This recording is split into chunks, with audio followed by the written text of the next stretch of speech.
following demonstration, I will show you how to use cost journals. So let me go to the search function to search for cost journals. And there we go. Now, if you're familiar with the general journals, you will also find it easy to use cost journals because they're quite similar. So first of all, let me expand the page. Next, I will stick to the default batch name, but you can also create another batch if you want. And then I will start with entering a posting date.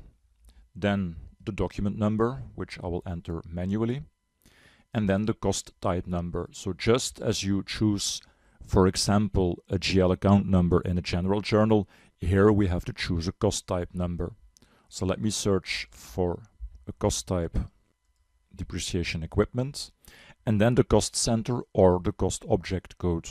Now, the general rule that applies to each cost entry in cost accounting is that a cost entry can only have a cost center or a cost object, but never both at the same time.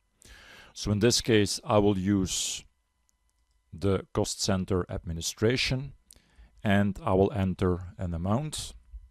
Next, I will use my allocation account and the balancing cost center production. So this is a very simple example, just showing the fields that you need to enter.